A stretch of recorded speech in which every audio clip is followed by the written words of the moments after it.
Have you ever seriously wondered what you'd do if you got lost out in the wild and your stomach started growling? Yeah, the thought of foraging can be pretty terrifying, right? You picture poisonous mushrooms and weird bugs. But what if you could swap that fear for knowledge? Well, that's exactly what we're going to do today.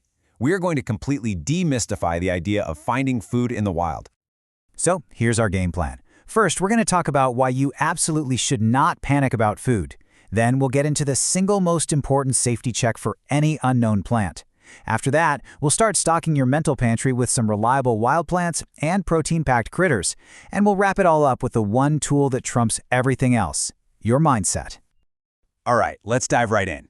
The number one fear that kicks in when people think about being lost is starvation. But honestly, your body has a completely different list of priorities. We need to reframe how we think about this. Our brains just scream, find food. But that's where we get it wrong. Survival experts all agree on a different order of operations. Number 1, protection. Get out of the elements. Number 2, location. Help rescuers find you. And number 3, water.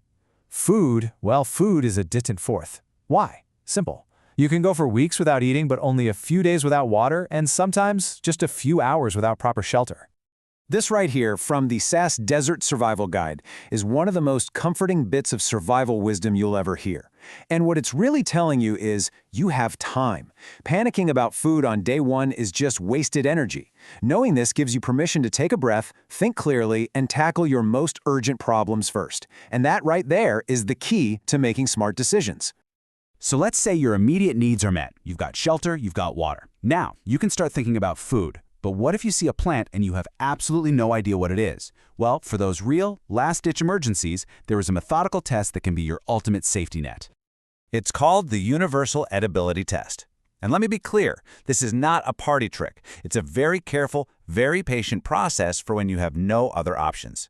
The whole idea is to introduce a tiny amount of a potential food to your body in stages, and then wait, and watch for any kind of bad reaction.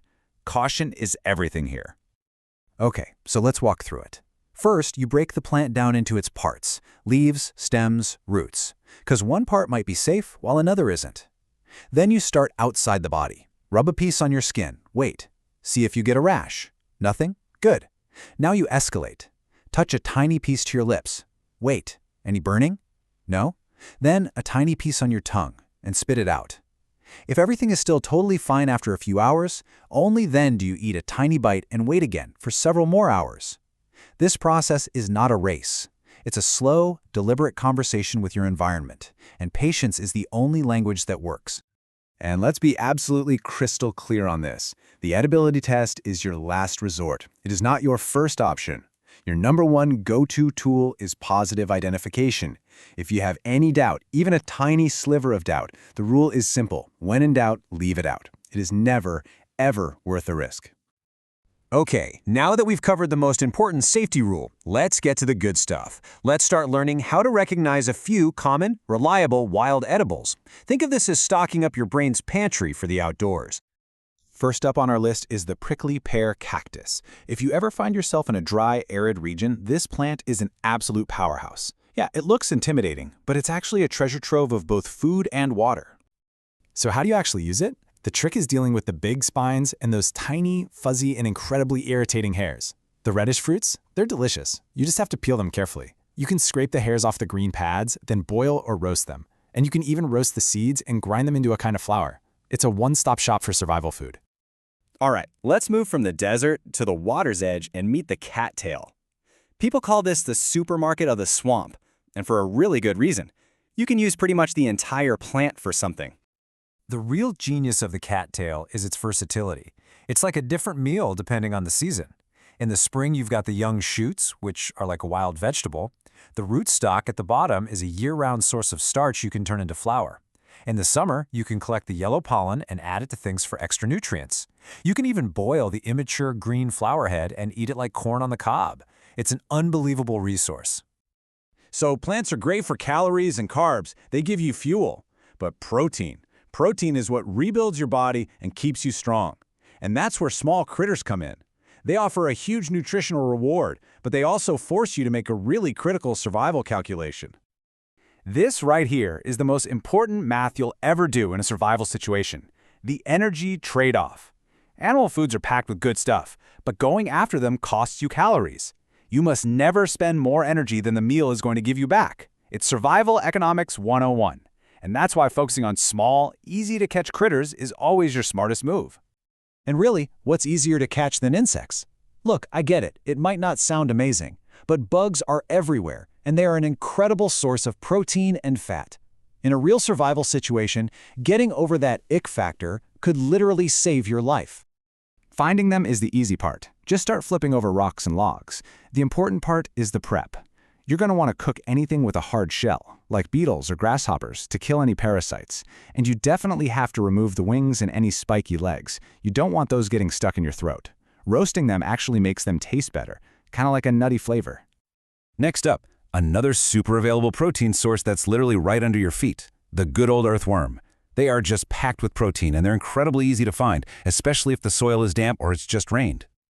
Now, the prep for these guys is simple, but it is absolutely essential. You've got to get the dirt out of them. All you do is drop them into some clean drinking water for a few minutes. They'll naturally clean themselves out, purging all that soil and grit. After that, they're good to go. Eat them raw or cook them up. Now, if you are lucky enough to be near a stream, a lake, or a pond, fish are one of the best high-value food sources you could possibly hope for. They give you an amazing return of protein and healthy fats for your effort.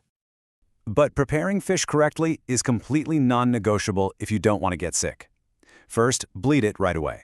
Then, gut it completely. Slit it open and scrape every last bit out. And you should always cook it if you can. Raw fish can carry parasites that will make you really sick. And hey, don't waste anything. The parts you don't eat make fantastic bait for catching your next meal. So we've covered plants, we've covered critters, but none of that knowledge means a thing without the single most powerful survival tool you have. And it's not a knife, it's not a fire starter, it's the brain between your ears. This quote right here really gets to the heart of everything. Panic is your real enemy out there. True survival isn't about being the strongest, it's about having the mental clarity to look at a situation, conquer your own fear, and start improvising solutions. That calm, resourceful mindset is what turns a victim into a survivor. So I'll just leave you with this question to think about. When you understand your real priorities, when you know how to safely find food, and most importantly, when you keep a level head, you completely change your relationship with the world around you. The wilderness stops being a threat, and it transforms into a resource. It all comes down to what you know and how you choose to think.